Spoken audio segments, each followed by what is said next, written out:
আচ্ছা দিদি, এটা আবার কি ক্রিম? দেশে কি ক্রিমের অভাব হয়ে গেল না পয়সার অভাব হয়ে গেল?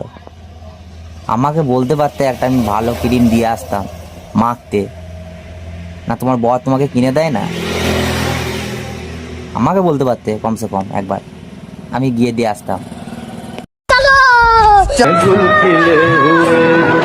আরে দিদি, আগুন জ্বালিয়ে ভিডিও তোমাকে কে বানাতে বলেছে? আর তুমি রুটি বানাচ্ছ? হ্যাঁ, তাওয়াতে উঠে আবার কে রুটি বানায়?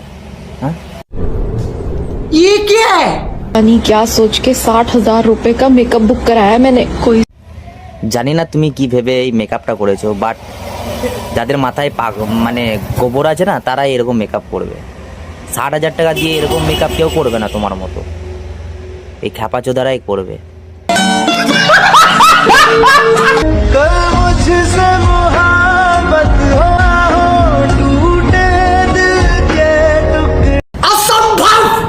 असंभव बेचौद असंभव। বাবা, এ কি অ্যাক্টিং! একটা চকলেট খেয়ে নাকি মারা যাচ্ছে।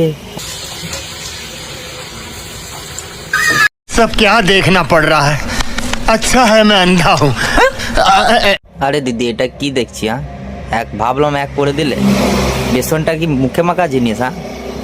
যে মুখে মেখে নিলে মানুষ খেতে পাচ্ছে না, আর তোমরা মানে যা পাচ্ছ তাই করছো। এটা আবার কি হাসি রে? না দেখাচ্ছিস মানুষকে? মনে হচ্ছে মহাভারত অশুদ্ধ করে দিয়েছিস বেসনটাকে মেখে তুই।